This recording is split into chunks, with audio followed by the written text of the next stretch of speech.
A mi fydd yna groeso i bob un sydd yn caru yr arglwydd Iesu ymuno gyda ni. Ar un modd, os oes yna bobl ar y ffrwd byw ar Facebook am gymuno, ewch chi'n ôl darn o fara a diod, ac ar ddiwedd y gwasanaeth mi fyddwn ni yn cymuno hefo yn gilydd. Bore da ni am ddarllen salm bach hefo'n gilydd, a dwi wedi dewis salm anghyfarwydd bore yma. Mae ar gael ar y sleid nesaf. Y salm 12. Ac ar ôl darllen y salm, da ni'n mynd i ddarllen 2 bennill gan y diweddar Gwyn ap Gwilym. Nath o roi y salmau i gyd ar ffurf barddoniaeth yn y llyfr Salmau Cân Newydd. A mae'n crynhoi y salma mor rodidog yn y llyfr hwnnw. Felly dewch i ni ddarllen salm 12 gyda'n gilydd. Help arglwydd, does neb ffyddlon ar ôl. Mae'r rhai sy'n driw wedi diflannu. Mae pawb yn dweud celwydd wrth ei gilydd. Maen nhw'n seboni ond yn ddau wynebog. Boed i'r arglwydd roi stop ar ei geiriau ffals a rhoi taw ar bob tafod sy'n brolio. Gallan wneud unrhyw beth, medden nhw. Gallwn ddweud beth liciwn ni, dyn ni'n atebol i neb. Ond meddai'r arglwydd, am fod yr anghennus yn dioddef trais, a'r clawd yn gryddfan mewn poen, dwi'n mynd i weithredu, byddai'n ei gadw'n saff, ie, dyna maen nhw'n deheu amdano. Tydyr? Mae geiriau'r arglwydd yn wir. Maen nhw fel arian wedi buro mewn ffwrnais brydd, neu aer wedi goethi'n drwyadl. Byddi'n gofalu amdano ni arglwydd, byddwn ni'n saff o adael y genhedlaeth ddrwg yma, sy'n cerdded o gwmpas yn falch, a phobl yn canmol y pethau ofnadwy nhw'n ei wneud. Ac yna, yr 2 bennill mae Gwyn ap Gwilym wedi ei cyfansoddi yn seiliedig ar beth da ni newydd i ddarllen. Newch chi ddarllen y 2 bennill efo fi. O arglwydd arbed bellach, nid oes neb teyrgar mwy. Mae gweniaeth ffals a chelwydd ar ei tafodau hwy. Dinistria dir yn ffrosgar sy'n dweud mewn brol a bri, ei nerth sydd yn ein tafod, pwy am disgybla ni.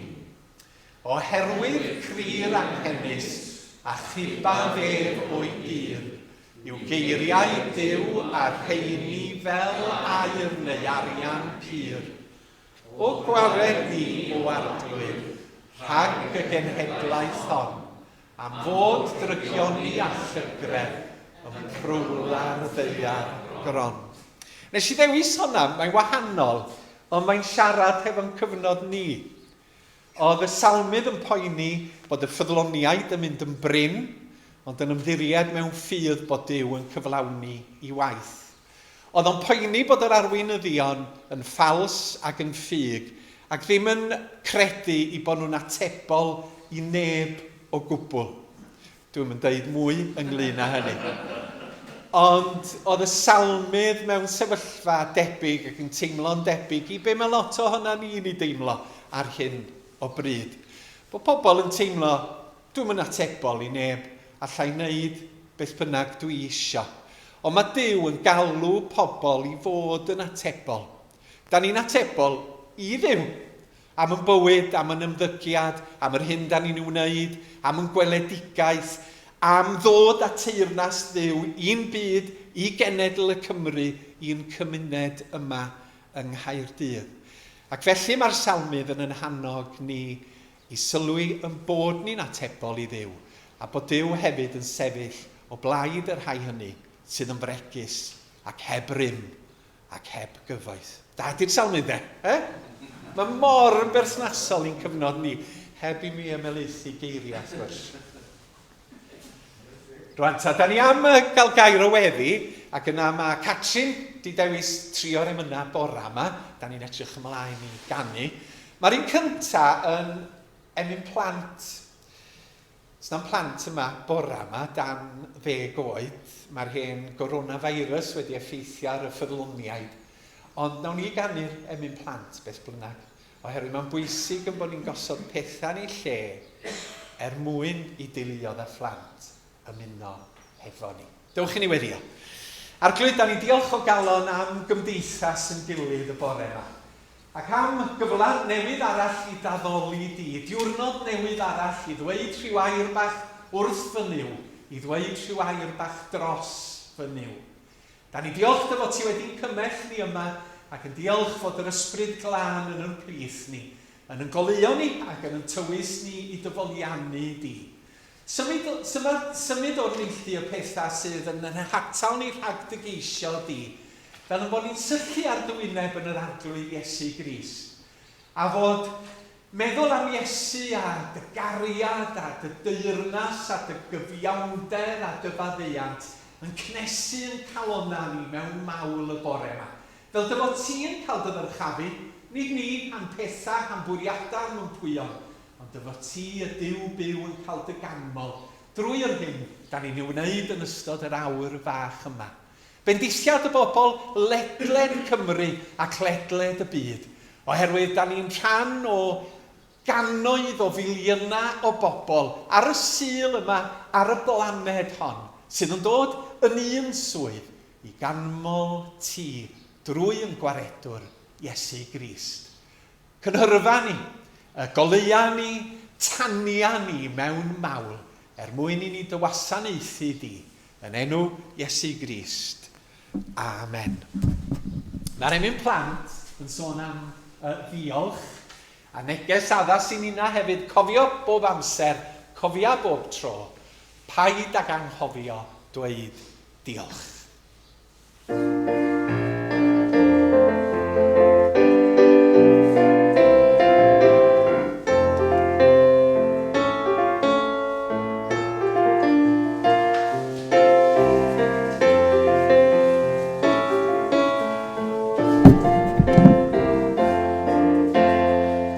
Cofia bob amser, cofia bob tro, cofia bob amser, dweud diolch. Cofia bob amser, cofia bob tro,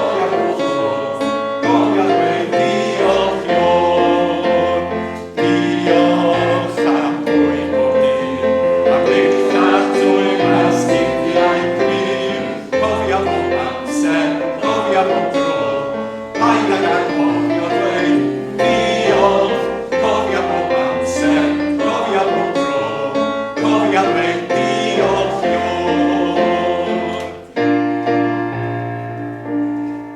Cofiwch am iechyd da, am werthu weithio a mwynhau. Cofia bob amser, cofia bob tro, cofia dweud diolch. Cofia bob amser, cofia bob tro, cofia dweud diolch Ior.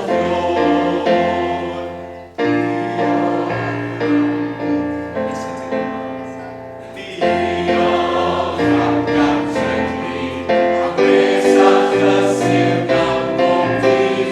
Cofia bob amser, cofia bob tro, paid ag anghofio dweud diolch. Cofia bob amser, cofia bob tro, cofia dweud diolch Ior. Diolch yn fawr. Gan i weld y sleid nesaf? Rwan ta'n gynnau stori ar gyfer y plant yma. Ond dwi'n meddwl, ddweud ti wrthach chi dwi'n mynd i chadw i tan wythnos nesaf mewn ffyr y bydd na blant yma yr wythnos nesaf. Ond mae'n stori eithriadol o dda yr un o'r geni ar eich cyfer chi bore yma. Arbennig ymhlith y rhai gorau yn erioed i ddweud. Ond, na i adael hi, ac os da chi wedi clywed y stori, isio clywed y stori plant, mae rhaid i chi ddod dydd Sul nesaf am 10 o'r gloch. Rwan ta, mae hyn wedi drysu chydig bach ar yn yn llunia fi. Na ni ganu emyn arall dwi'n credu. O na, disgwyl munud, na i wneud y coeddiadau. Yn mis Chwefror, mi fydda ni'n mynd nôl at y drefn o fod diaconiaid yn cyhoeddi.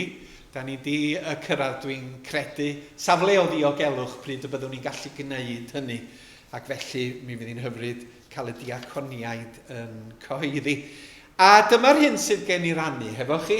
Mae yna daflen yn cael ei argraffu. Os da chi'n gweld unrhyw un sydd ddim yn cael ei e-bost neu sy'n methu a dod i'n plith ni, newch chi fynd â taflen, unai rhoi ti trwy'r drws, neu rhoi nhw i'r person hwnnw, fel bod nhw'n gallu cael y daflen ysgrifenedig. Wedyn mae yna daflen hefyd, o na i sôn am hwnna yn y munud. 3:00 mae yna oedfang hapel y Methodistiaid, yma yn yr Eglwys Newydd, angor am 4:45, a mae Sian Rhys yn siarad. Yna y cyfarfod Zoom nos Lun Cwr Gweddi 7:45, a mae yna gwrdd diaconiaid byr nos Fawrth ar Zoom 7:15 i drafod yr ysgrifenyddiaeth. Sul nesa, 3 ar 20, mi fydda i'n arwain, 10 oedfa ac ysgol Sul yma, 3:00 oedfang hapel y Methodistiaid, 7:15 Cwr Gweddi Angor. Dy Sul nesaf hefyd, mi fyddwn ni'n dewis elusen 2022.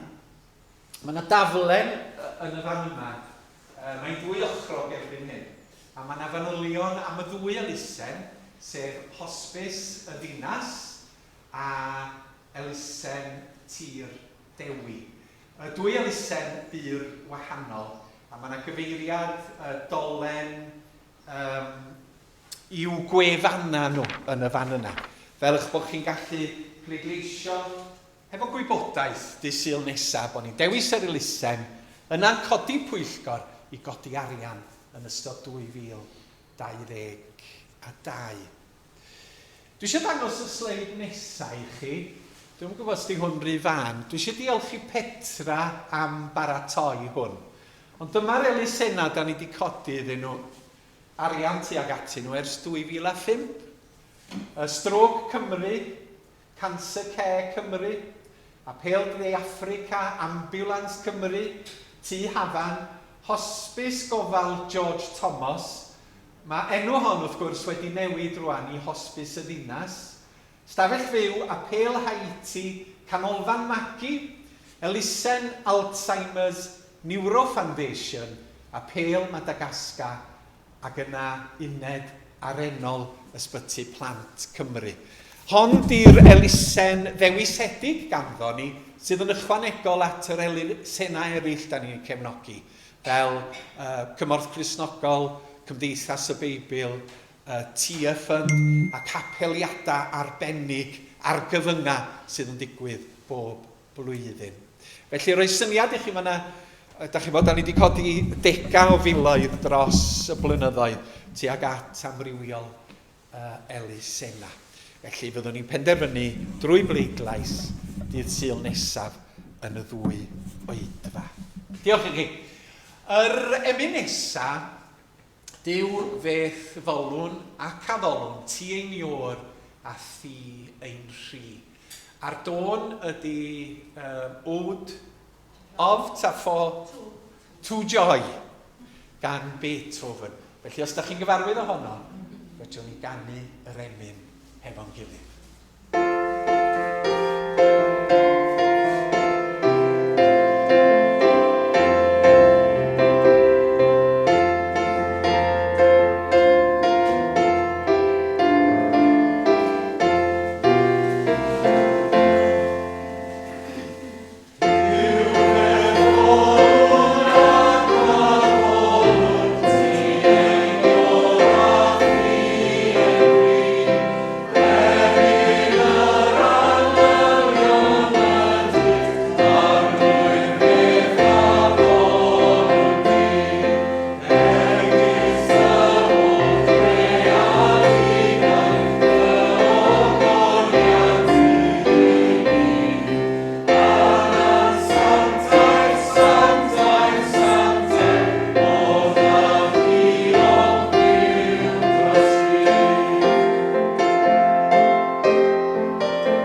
yn fawr. Dwi'n meddwl bod fi rioed wedi canu geiriau yna o'r blaen. Oedden nhw'n hyfryd iawn. A dyma pan bod yn bwysig cael pobl eraill i ddewis yr emyna. Cos da ni gyd yn mynd i'r golad ydan, hefo'n pethau. Pawb ohona ni. Da ni am ddarllen o Lug 24. A rhan o hanes y ddau yn cerdded i Emmaus sydd ganddo ni yn y fan yma. A dwi am eich gwahodd chi gyd i ymuno hefo fi i ddarllen y ddwy sleid. Chi'n cofio Iesu wedi atgyfodi, ac o dau yn cerdded yn ôl i Emmaus yn drist ac yn ddigalon. A dyma yna ddieithrin yn dod ac ymuno hefo nhw ar y daith. Doeddan nhw ddim yn gwybod na Iesu oedd o ar y pryd. Ond dyma ran o'r hyn a ddigwyddodd. Gawn ni gyd darllen. Da chi mor ddwl, medda Iesu wrth y ddau roedd yn cerdded gyda nhw. Pan da chi'n ei chael hi mor anodd i gredu'r cwbl ddwedodd y proffwydi. Maen nhw'n dweud fod rhaid i'r Meseia ddioddef fel hyn, cyn iddo gael ei anrhyddeddu. A dyma Iesu'n mynd dros popeth ac yn esbonio iddyn nhw beth oedd Moses a'r proffwydi eraill wedi dweud amdano yn yr ysgrifau sanctaidd. Pan oedden nhw bron a chyrraedd pen y daith, dyma Iesu'n dweud ei fod yn mynd yn ei flaen. Ond dyma nhw'n erfyn yn dair arno. Tyr ydi aros gyda ni dros nos. Mae'n mynd yn hwyr. Felly aeth i aros gyda nhw. Pan oedden nhw'n eistedd wrth y bwrdd i fwyta, cymerodd dorth o fara ac adrodd y weddi o ddiolch cyn ei thorri a'i rhannu iddyn nhw. Yn sydyn, dyma nhw'n sylweddoli mae Iesu oedd gyda nhw. A'r foment honno diflannodd o'i golwg. Dyma nhw'n dweud wrth ei gilydd, roedden ni'n teimlo rhyw wefr fel petai'n calonau ni ar dan. Wrth siarad ddigon ac esbonio beth mae'r ysgrifau sanctaidd yn ei ddweud. Ymhen dim o amser, roedden nhw ar ei ffordd yn ôl i Jerusalem. Dyma nhw'n dod o hyd i'r 11 disgybl a phawb arall gyda nhw. A'r beth cyntaf gafodd ei ddweud wrthyn nhw oedd, mae'n wir, mae'r arglwydd wedi dod yn ôl yn fyw. Mae Simon Pedr wedi weld. Yna, dyma'r ddau yn dweud beth oedd wedi digwydd iddyn nhw ar eu taith, a sut wnaethon nhw sylweddoli pwy oedd Iesu wrth iddo dorri'r bara. Diolch i chi a diolch i Dduw am y iair. A mi ddewn ni nôl at un o'r adnodau yn y darlleniad yna y munud. Ond da ni am gael cyfnod o weddi. Felly dwi'n gofyn eto, oes na rhywbeth penodol da chi am i ni gofio yn y gweddiau bore yma?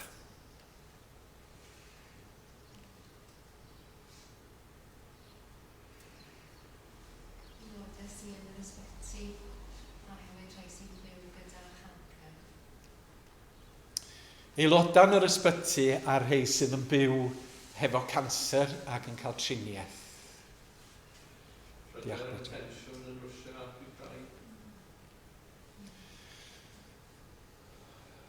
Tensiwn yn gynyddol ar y ffin y fanno rhwng Rwsia ac Ucrain. Ac wrth gwrs mae America a Rwsia'n defnyddio'r sefyllfaoedd mae dydyn i'w gwleidyddiaeth. Dros yr eglwysiau'r cynredig yn gweinidog sydd yn dod allan o'r feirws mawr na'r effaith mae wedi cael ar capeli ac i sefyd yn ysbryd. Yn sicr yn nyth arweinir a gweinidogion yr eglwysi. Diolch i chi.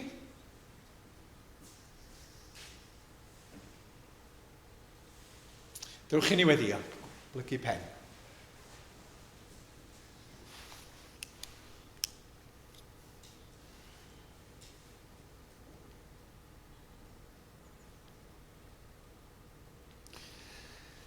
Tyrd atom ni o griwr pob goleuni. Trod i ei nos yn ddydd. Par i ni weld holl lwybrau'r daith yn gloiwi, dan lewyrch gras a ffydd. Boed i doleuni di arglwydd nefol lewyrchu yn plith ni yn awr. Byddais yr Iesu fel goleuni'r byd i'n plith ni. A mae pob goleuni yn dileu y tywyllwch sydd o gwmpas. Tywyllwch tristwch ac anghyfiawnder. Tywyllwch iselder a salwch. Ac ymywyd a dysgeidiaeth a gweithredoedd yr arglwydd Iesu, ddaru ni weld y tywyllwch hwnnw yn pelydru mor glir yng nghanol dynoliaeth. A nid rhyw oleuni delfrydol ydy hwn, arglwydd, ond goleuni ymarferol dy gariad di sydd wedi gwneud pethau rhyfeddol, sydd yn gwneud pethau rhyfeddol, a goleuni sydd yn annog nina hefyd fel pobl Iesu Grist i fod yn oleuni'r byd yn hunan. Yn bod ni'n gymunedau o ffydd sydd yn llewyrchu goleuni dy gariad yn y fan Cherydym. Yn bod ni fel unigolion wrth ddilyn yr arglwydd Iesu, fel lampa yn fflamio, yn tanio, yn datgan doleuni di ac yn llewyrchu, yn ymbelydru doleuni di, lle bynnag da ni'n mynd. Ac fel mae goleuni naturiol yn dileu ac yn erlyd y tywyllwch, dyfo ti drwy dystiolaeth eglwys a dy bobl yn dileu y tywyllwch sydd mor amlwg yn yn byd ni. Tyrd atom ni o griwr pob goleuni. Fe wedi o'n dros yn gilydd fel eglwys, dros yn cyd aelodau, rhai hynny sydd yn sâl yn gorfforol, rhai hynny sydd mewn cartrefi gofal ar hyn o bryd, rhai hynny sydd yn yr ysbyty yn derbyn triniaeth, ac hefyd aelodau sydd yn byw hefo cancer ac yn derbyn triniaeth o ganlyniad i hynny. Fe ofyn nhw'n am iachad yn achos bob un, am gynhaliaeth arglwydd pan maen nhw'n teimlo yn wan ac yn ddiamddiffyn, am iechyd a nerth ffydd arglwydd i'w cynnal nhw bob cam o'r daith. Fe gofion am yr eglwysi'n gyffredinol arglwydd yn y dyddiau anodd hyn, yn sgil y cloion, yn sgil yr drysu sydd wedi bod ar patryma yn gweithgareddau a'n haddoliad. Da ni'n gweithio dros arweinyddion Cristnogol, y rhai hynny sydd yn teimlo yn isel, y rhai hynny heddiw sydd yn teimlo fel rhoi'r ffidil yn to, y rhai hynny sydd wirioneddol methu ymdopi ag amgylchiadau fel maen nhw. Arglwydd, bydd di yn nerth iddyn nhw. Yn noddfa ac yn nerth ac yn gymorth hawdd ei gael mewn cyfyngder, fel i bod nhw'n gallu pwyso arna ti, pwyso ar dy fraich a chredu yn dy gariad mwyn. Byddwn ni tywys a'i cynorthwyo nhw i ymdopi ar cyfnod anodd maen nhw'n ei wynebu ar hyn o bryd. Mae arweinyddion yn brin yn yr eglwys yn y Gymru Gymraeg arglwydd, a da ni'n gweddio i ti gadarnhau yr rhai hynny sydd yn ceisio arwain i cynulleidfadd, ac y byddi di'n codi to newydd o arweinyddion. Y byddi di'n galw pobl ifanc yn arbennig i glywed galwad yr arglwydd Iesu i wasanaethu ef yn deglwys, yn ei cymuned, fel yn bod ni yn darparu ar gyfer dyfodol dy deyrnas di yn ein gwlad. Da ni yn cyflwyno'r sefyllfa wleidyddol i ti ar picil mae'r llywodraeth gwledydd Prydain yn ddi ar hyn o bryd, ac yn gweddio am gyfiawnder ac am onestrwydd ac am atebolrwydd ymhlith pawb ohona ni arglwydd. yn bod ni yn barod i syrthio ar yn bai pan da ni'n gwneud camgymeriadau a sylweddoli nad ydym ni'n gallu cario ymlaen fel petasa ni ydy'r unig rai sydd â gwirionedd ac â hawliau a chyfrifoldeb. Rho arweiniad a doethineb i'n gwleidyddion yn y cyfnod yma mwyn iddyn nhw allu arwain pobl gwledydd Prydain yn effeithiol ac yn bwrpasol yn ystod y misoedd sydd yn dod. Da ni'n cofio am y tyndra rhyngwladol yn Ukraine. Hyn sydd yn digwydd hefo Rwsia a America yn camu mewn ac yn bygwth. A da ni'n gwybod yn aml fod yna ryfeloedd yn datblygu eilradd mewn ffordd, ond lle mae grymistera mwyaf dynoliaeth yn noddi carfanna arbennig. Datod y tyndra arglwydd, fel nad ydym ni'n gweld rhyfel a gwrthdaro a cholli gwaed yn Ukraine. Ond fod arweinyddion eto'n sylweddoli yr angen i fod yn amyneddgar, i fod yn heddychlon yn ei dullia ac i fod yn ddoeth yn ei penderfyniadau. Dwi'n siŵr yn bod ni'n meddwl am bobl arbennig y bore yma. Teulu, ffrindiau, cymdogion sydd angen yn gweddi. Neu di yn helpu ni i'w henwi nhw yn awr ac i gyflwyno nhw yn dyner ger dy fron di. Gwrando nawr o dad yn gweddi a hynny'n enw Iesu Grist, yr hwnna'n dysgodd i weddio gan dweud ein tad yn y nefoedd.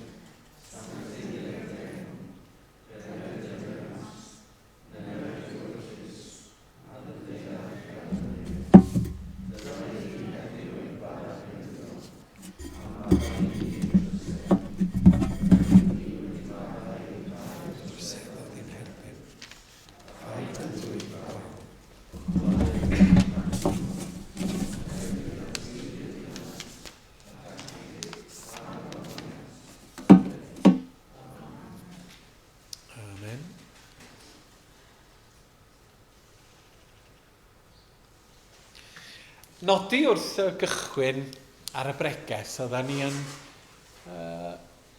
clywed am farwolaeth Desmond Tutu yn ystod y pythefnos dwytha. Arweinydd Cristnogol mawr i ddylanwad yn y byd. Ac oedden ni gosod erthygl yn y tyst ar gyfer yr wythnos nesaf. A fi atgoffodd rywun fi bod o wedi bod yn ysgol Plas Mawr yng Nghaerdydd yn 2012. A nes i anfon negas at John yn gofyn, sgynnoch chi lyniau allan i ddefnyddio yn y tyst. A mae'n amlwg bod chi wedi nodi y digwyddiad yn yr ysgol hefo'r PowerPoint. A mae'n hyfryd sut mae Cristnogion ambell dro'n gallu bod yn allweddol mewn datblygiad. Yr hyn sydd wedi digwydd yn Ne Affrica o symud o apartheid, chydig ddegawda nôl, oedd na apartheid llym yn Ne Affrica, i ddemocratiaeth, a hynny heb dywall gwaed, heb wrthdaro mawr a rhyfel cartref yn y wlad. A mi oedd pobl fel Desmond Tutu yn allweddol yn hynny, oherwydd fod De Affrica wedi sefydlu comisiwn cymodi, lle oedden nhw'n dod â phobl at ei gilydd i siarad, i gyffesu, i ofyn am faddeuant ac i fadda i'w gilydd am bethau gwael oedd wedi digwydd yn y gorffennol. A da ni'n ymwybodol iawn o'r pwyslais o fewn i'r ffydd Gristnogol yn bod ni fel Cristnogion i fadda a'r prif ysgogiad i hynny ydy oherwydd bod Duw yn maddau ni ac wedi dod â maddeuant i ni am bob dim drwy'r arglwydd Iesu Grist. A mae gymhelliad mawr yn bod ni yn bobl faddeugar fel Cristnogion. Nid yn bobl sydd yn pwdu ac yn dal dig ac yn gwrthod madda, ond oherwydd fod Duw di maddau ni, fod ganddo ni yr ysbrydoliaeth yma i fadda ac i gymodi ac i annog pobl eraill o fewn cymunedau i dorri dadl. A mi fydd Desmond Tutu'n cael ei gofio am hynny. Fel un oedd wedi sefyll fel Cristion ac arweinydd Cristnogol ac wedi gwneud lles aruthrol yn y wlad lle oedd o yn byw ynddi. A diolch i'r arglwydd am bobl debyg iddo fo. Rwan ta bore Sul dwytha, o'n i'n sôn am y tân ar fynydd Carmel, os da chi yn cofio. A weithiau dwi'n teimlo bod fi wedi gorffan hefo'r testyn wrth gloi pregeth ac wrth wneud sylwada. Proffwyd Elias mewn cyfnod eithriadol o anodd yn doedd. Oedd o'n teimlo, fi di'r unig un sydd yn tystio i ddiw. So na neb arall o gwmpas sydd yn gwneud hyn. Mae'n ddyddiad tywyll, 450 o broffwydi Baal ar fynydd Carmel, a dim ond fi, ac oedd o'n teimlo'n hunan dosturiol iawn ynglyn â'i sefyllfa. Ar ben hynny mi oedd pobl yn anffyddlon, ar ben hynny mi oedd pobl yn cymysgu ffydd. A be oedd yn digwydd yn aml iawn oedd bod nhw'n rhyw fath o gredu yn New Israel, ond oedden nhw'n cymysgu hynny hefo diwiau eraill eilunod yr cenhedloedd oedd o gwmpas, ac yn arbennig o dan arweiniad y brenin Ahab a Jezebel i wraig, y dyw, yr eilyn dduw Baal. Ac oedd Jezebel ac Ahab, y brenin a'i wraig, yn noddi proffwydi Baal. Ac oedd Elias yn teimlo'n ddigalon.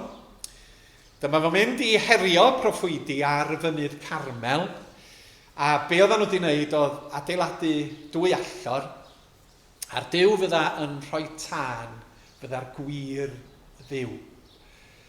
Ac felly o'n i'n tynnu 3 peth o'r stori'r wythnos dwytha. Bod Elias yn teimlo fod yr amgylchiadau'n dywyll ac yn anodd, ond bod o'n dal at y gwaith. Dyma fo'n adeiladu'r allor mewn ffydd y bydda Duw yn bendithio gwaith. Mewn ffydd y bydda Duw yn y diwedd yn rhoi tân ar yr allor. Wedyn, da ni'n cael y disgrifiad osod 12 carreg, o osod y coed, o ladd y tarw, o dwall dŵr. Oedd Elias yn dweud, dewch â lot o ddŵr yn y costreli, yn y jygia, a nawn ni lychu'r cwbl. Ac yna disgwyl a disgwyl. Ac yn y diwedd, dyma Duw yn rhoi y tân ar yr allor. Falle bod chi'n meddwl am emyna sydd yn sôn am y peth. Moes y tân oddi ar yr allor, bod y tân yn dod i lawr. A tân yn arwydd o bresenoldeb Duw, drwy'r Beibl. O'n i wedi sôn am hynny Sul dwytha. Ac felly'r wers oedden ni'n dynnu allan oedd, mewn cyfnodau anodd bod Duw yn galw ni i fod yn ffyddlon i'r gwaith, hyd yn oed os da ni'n gweld ffrwyth ohono fo. A mi o Malcolm yn sôn am eglwysi ac arweinyddion sydd mewn lle tywyll ar hyn o bryd. A bod Duw yn galw ni i ddyfalbarhau, i gadw yn ffyddlon iddo fo, i gyhoeddi'r efengil, i weithredu yn newyddion da, i geisio dod â theyrnas Duw a'i hegwyddorion mewn ffydd. Wrach bod ni'n gweld twr, wrach bod ni'n gweld ffyniant, ond mewn ffydd bod Duw yn rhoi tân a bod Duw yn rhoi bendith i'r hyn da ni'n wneud. Yr ail beth oedd na Duw sydd yn rhoi y tân, nid ni sydd yn ei gynhyrchu fo. Bendith gan Dduw sydd yn peri llwyddiant i'r gwaith, bendith gan Dduw sydd yn dod â phobl i ffydd ac i ffyddlondeb i fod yn ddisgyblion, bendith gan Dduw sydd yn adeiladu ni ac yn cadw ni yn driw i'r arglwydd Iesu Grist. A heddiw mae Duw yn bendithio. Weithiau, da ni'n ymwybodol beth yw'r bendith.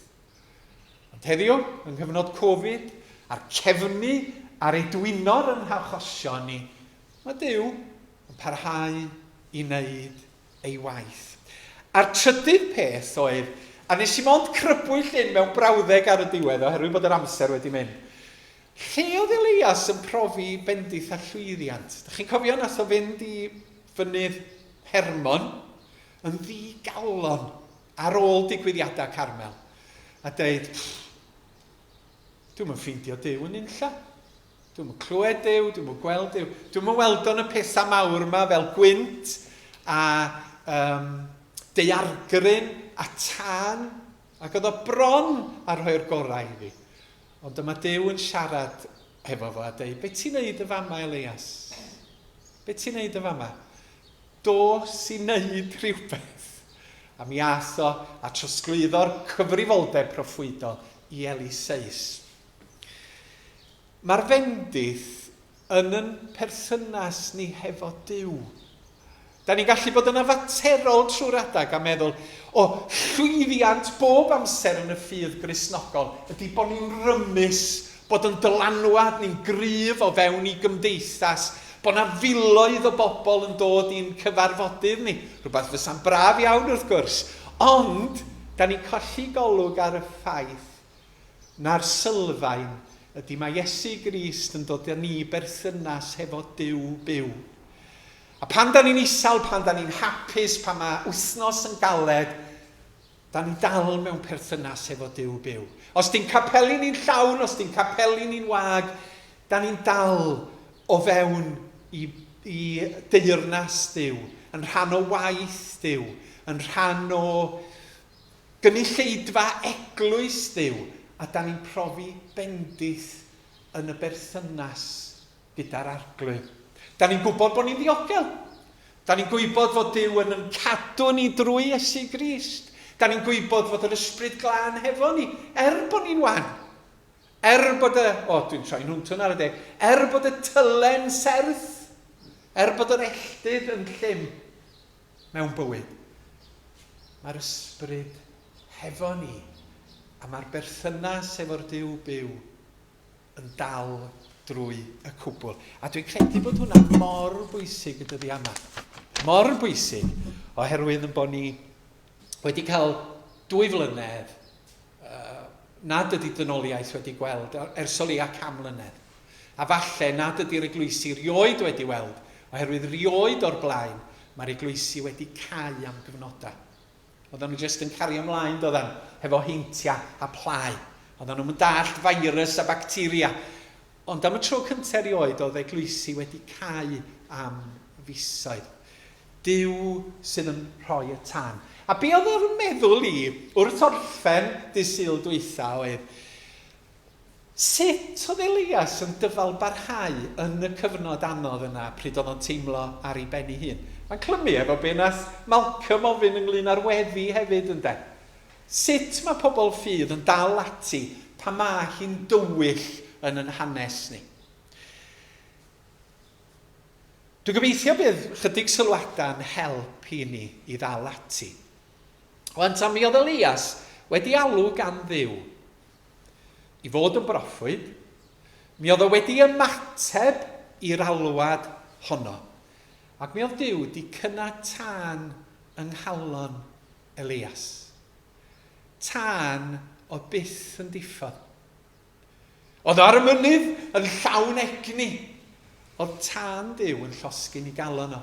Oedd o di mynd i dop mynydd arall yn isel i ysbryd yn diddigalon am roi'r gorau iddi. Ond oedd tân, oedd Duw wedi gynna yn llosgi yn ei galon. A dyma fynd i edrych yn y Beibl, os na esiample eraill o hyn. Mynd at y proffwyd Jeremia, pennod 20.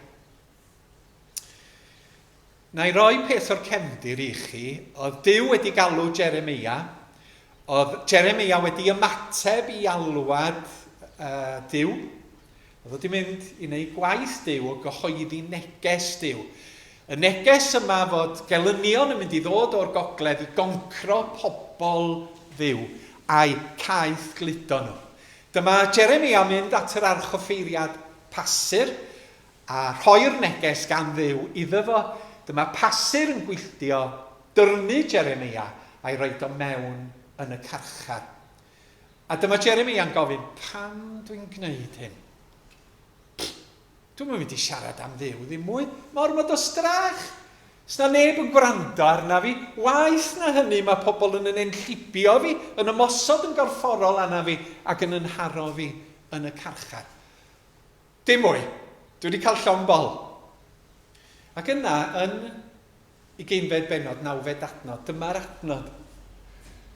Dwi'n meddwl weithiau, na i ddim sôn amdano eto, am Dduw, am y neges. Dwi'n mynd i wrthod siarad ar ei ran. Ond wedyn, mae neges fel tân y tu mewn i mi. Mae fel fflam yn llosgi yn fesgyn. Dwi'n trio fy ngorau i'w ddal yn ôl, ond allai ddim. Dyw di galw Jeremia'n ymateb i'r alwad, Dyw yn cynnau tân yng nghalon Jeremia, ac i fod o weithiau am roi'r ffidil yn y to, oedd y tân yma yn llosgi yn ei galon, a doedd o ddim yn gallu peidio ar rhannu neges Dyw. Neidio wedyn i'r Testament Newydd, i'r darlleniad ddaru ni gael, Luc, pennod 24. Y ddau yn cerdded i y maes yn ddigalon, yn meddwl fod yr cyffro yn yr arglwydd Iesu wedi gorffan, fod y groes wedi bod yn ddiwedd i obeithio'n dyn rhyfedd mae wedi ymddangos Iesu Grist, ac na fydda ddim byd mwyach yn digwydd. A dyma rhyw ddieithryn yn dod a dechrau cerdded hefo nhw ar y daith yn ôl gartre.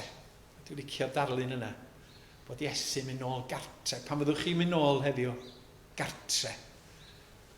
Mae'r arglwydd byw hefo chi, oce? Mae o hefo chi. Anyway, tangent. Mynd i hela sgyfarnogod oedd yni. A dyma'r dyn yn dechrau esbonio'r Hen Testament. Proffwydi, Eseia, Jeremia, Elias, falla. Dwi'n yn gwybod. Ac yn dweud, da chi'n gwybod bod yr proffwydi yn dweud bod hyn i fod i ddigwydd i'r Meseia pan fydda fo'n dod. I fod o'n mynd i farw dros bechoda dynoliaeth. Ac yna, dyma nhw'n mynd i'r tŷ, gwahodd y dieithryn i mewn, ac ar doriad y bara, dyma nhw'n edrych, a dyma nhw'n mynd, bobl bach, Iesu Grist ydi hwn. Mae di marw'r groes, mae o'n ma'n fyw.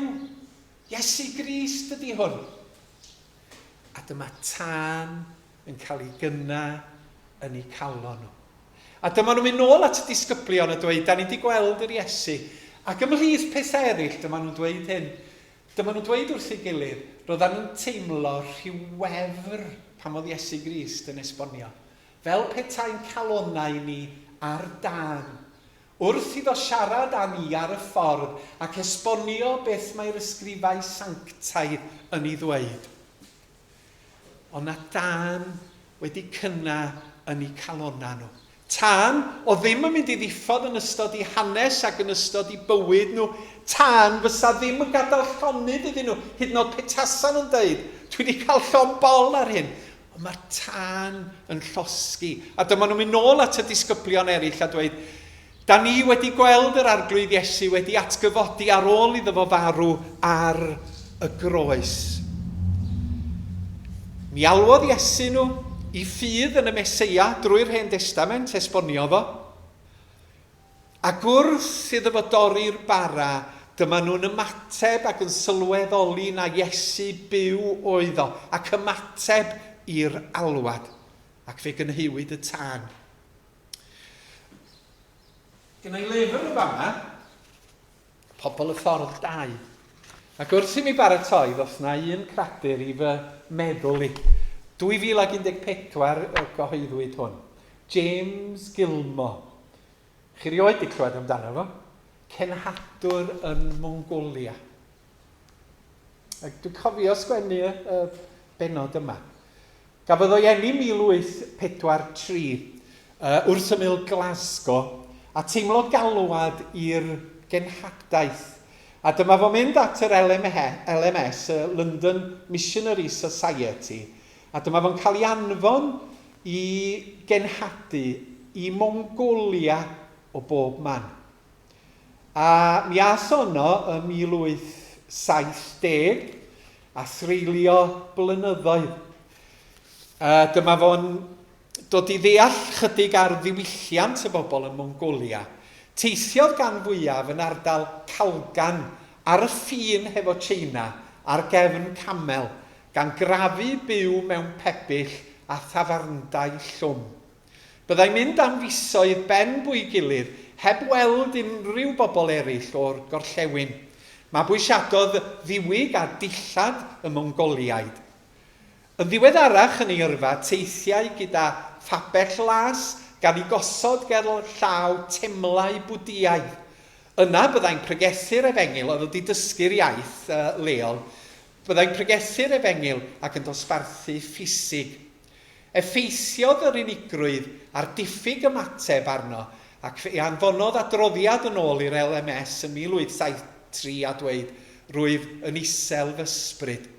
Ym 1874 cyfaddefodd nad oedd unrhyw un o'r Mongoliaid wedi dod i gredu'n Iesu Grist ac nad oedd wedi dod ar draws unrhyw un oedd ag unrhyw ddiddordeb yn y pwnc. 4 blynedd, a doedd yna neb wedi cymryd sylw ohono fo, neb wedi dod i ffydd yn yr arglwydd Iesu Grist. Fe aeth o nôl yno, ddoth o nôl i wledydd Prydain oherwydd bod o'n sâl, ond fe aeth o nôl wedyn, wedi dychwelyd i Fongolia, wynebodd ragor o siomedigaeth oherwydd diffyg ymateb, arweiniodd at iselder ysbryd, ac ar ben hyn bu farw ei wraig a'i fab ieuengaf yn 1887. Yn y diwedd aeth y cwbl yn drech nag ef, cafodd anhwylder a dychwelodd i Brydain. Pam oedd o'n cario ymlaen? Pam oedd o ddim yn rhoi gorau iddi? James Gilmore. Oherwydd bod Duw wedi cynnau tân yn ei galon. Tân nad oedd unrhyw beth yn gallu ei ddiffodd.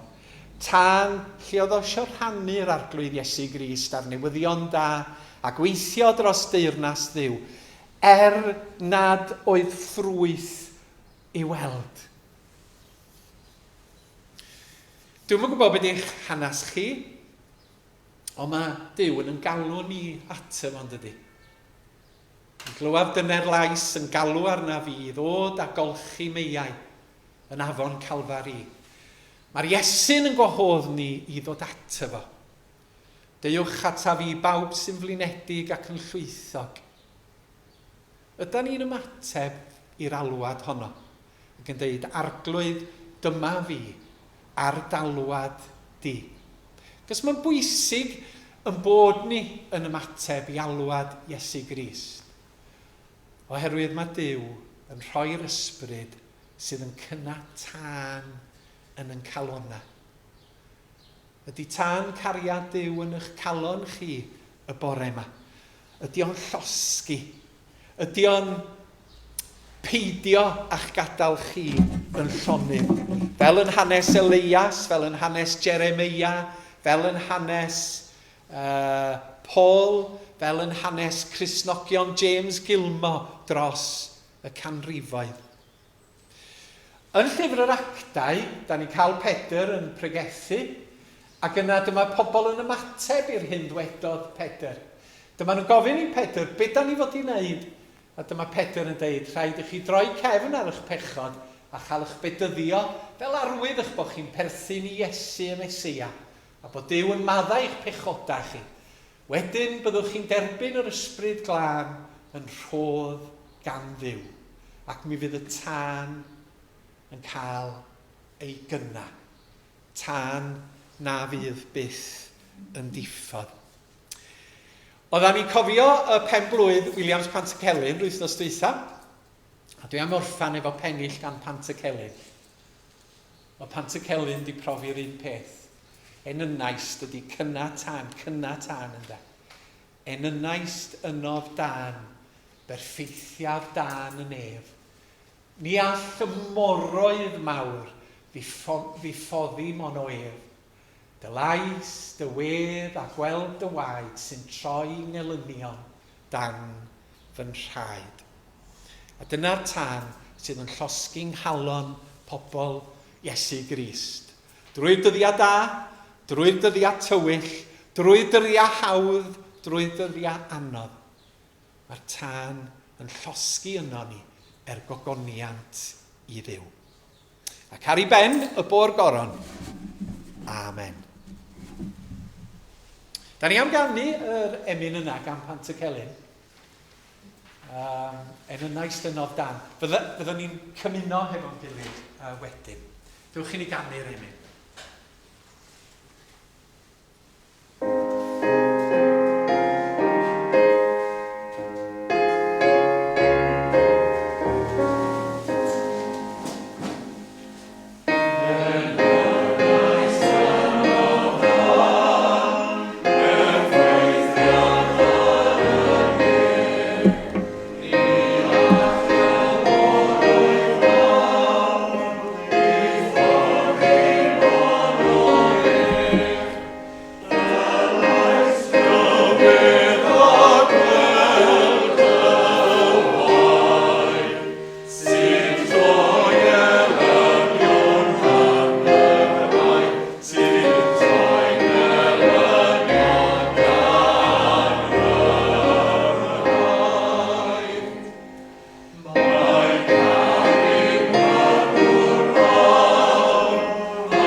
Mae'r tân yn llosgi ein ynaist ynodd dan, berffeithiaf dan y nef. Da ni am gymuno hefo'n gilydd. Mae'r cwpanna bach ganddo ni. Neu os gynnwch chi fara diod, defnyddiwch rheini. A mae yna ddwy haen yn y cwpanna bach. Haen y bara, ac yna haen gwyn oddi tanodd. A mae'n hyfryd cael gwneud hyn. A chi bod, fyddai'n meddwl dros y canrifoedd ac ym mhob cenhedlaeth bod Cristnogion wedi cymuno, oherwydd bod Iesu Grist wedi dweud. A rwsyd fyddai'n teimlo'r cysylltiad uniongyrchol wrth gymuno. Hefo Iesu, Iesu sydd yn dweud, gnewch hyn. Ac hefyd, hefo'r eglwys, bod o'n uno ni fel cynulleidfa Ebeneser. Da ni'n bwyta yr un bara Iesu Grist. Da ni'n yfad yr un gwyn, gwaed yr Iesu bod wedi marw drosta ni. Bod o'n uno ni. Ac hefyd yr eglwys i gyd ynde. Ar y sul yma. Bod yna filiynau, degawd filiynau Cristnogion yn gwneud hyn. A bod o'n uno ni. Dewch i ni gael gair o weddi. Arglwydd, da ni yn ymateb hiorchymyn Iesu yn bod ni yn bita bara gyfed y gwyn mwyn cyhoeddi farwolaeth ac mwyn cofio amdano. Drwy'r ysbryd glân, mae di'n helpu ni i wneud hyn yn ddilys. Yn ddilys, arglwydd. Bod ni'n profi dy bresenoldeb di drwy'r ysbryd glân. Bod ni'n cael yn cadarnhau yn ffydd, fel bod y tân wyt ti wedi i gynna yn y mynwes ni yn llosgi'n fwy llachar heddiw, yn llosgi yn boethach yn ystod yr wythnos nesaf, o ran yn ffyddlondeb i ti a'r tystiolaeth i ti mewn gair ac mewn gweithred yn y dyddiau nesaf hyn. Da ni'n cyffesu yn anifuddod ger dy frondi, y ffyrdd da ni'n syrthio bob dydd oddi wrth berffeithrwydd Iesu Grist ei hun. Wyt ti'n gwybod yn iawn, Arglwydd, sut da ni yn pechu o ran geiriau a gweithred a meddyliau, a hefyd y gweithredoedd hynny da ni ddim yn ei cyflawni. Ac felly, da ni'n dod â'n sach o gyffes ger dy fron di, ac yn gosod y sach hwnnw wrth waelod y groes, ac yn codi'n golygon ac yn edrych ar y groes wag, ond yn sylweddoli fod yr Iesu wedi rhoi ei hun ar y groes honno, oherwydd yn anifuddod ni, oherwydd yn pechod ni, oherwydd yn drygioni ni, fel y bod ni'n cael maddeuant, yn cael yn golchi yn lan drwyddo eir, yn cael bywyd newydd, bywyd tragwyddol, a fod y tân yn cael ei gynna yn ein calonna. Felly wrth gymuno, da ni'n cyffesu o dy flaen di yn awr, ac yn gofyn am faddeuant a dechrau newydd ar y sul hwn, drwy aberth berffaith Iesu Grist drosta ni ar y groes. Da ni'n cyffesu beth dirgel yn calonna, da ni ddim eisiau gydnabod i bobl eraill, a da ni'n dod â nhw at waelod y groes. Ac yn pwyso'r aberth Iesu Grist ac yn diolch amdano.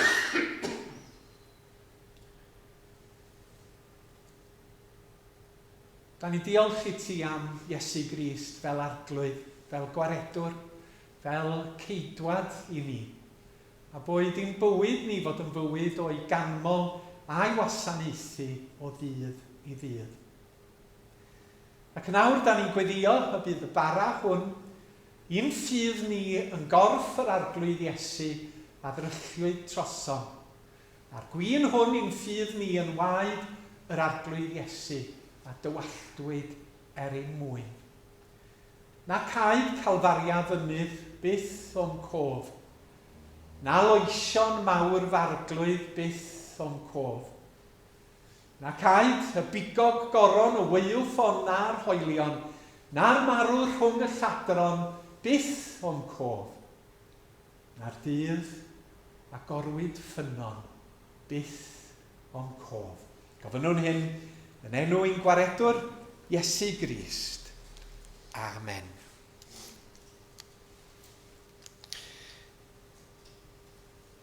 Mewn i fuddod i'r arglwydd Iesu ac i gofio amdano y gwnawn ni hyn.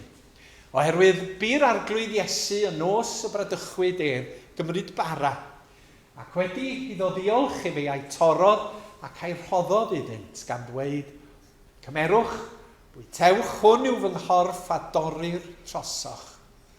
Gwnewch hyn cof amdanaf.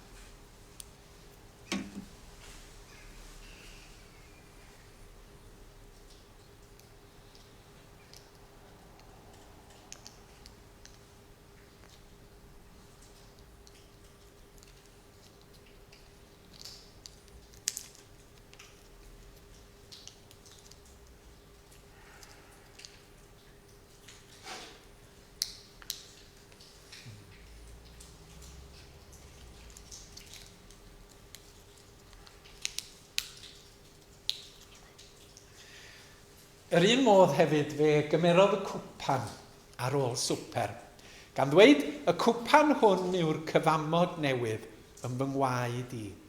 Gwnewch hyn bob tro yr yfwch ef i gofio amdanaf.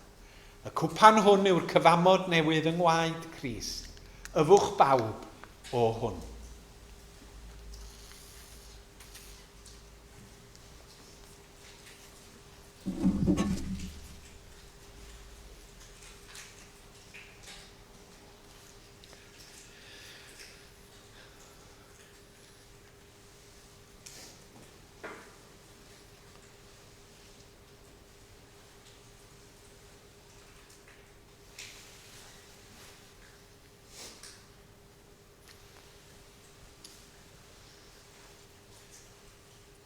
Ewch i ni ganu yr emyn olaf ar yn heister am Iesu Grist a'i farwol glwy boed miloedd mwy o sôn.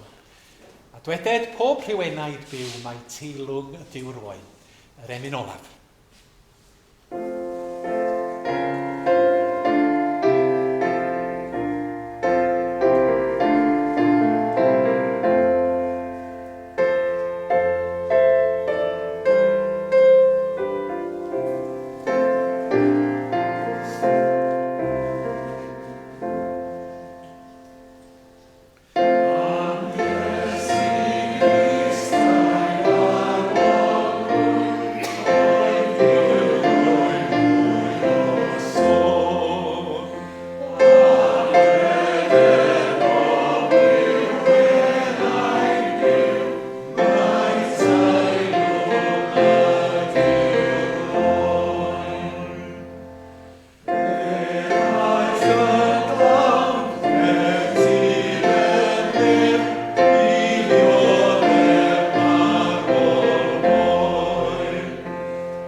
Diolch i chi am eich cwmni bore yma. Ga i ddiolch i'r tîm sydd wedi bod wrthi. Catrin, Ryan, Tudur, Esyllt yn gosod y cadeiria ac Alice yn cofrestru ni i gyd. Diolch am eich cwmni bob bendith i chi yn ystod yr wythnos. A gawn ni rannu y gras hefo'n gilydd i gloi.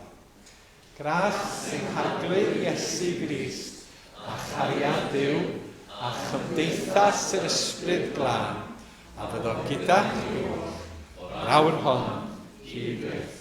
Amen. Ga'i channog chi, os da chi am sgwrsio i fynd allan, gobeithio fydd y rheola newid yn fuan o'r Sul yma ymlaen. Diolch.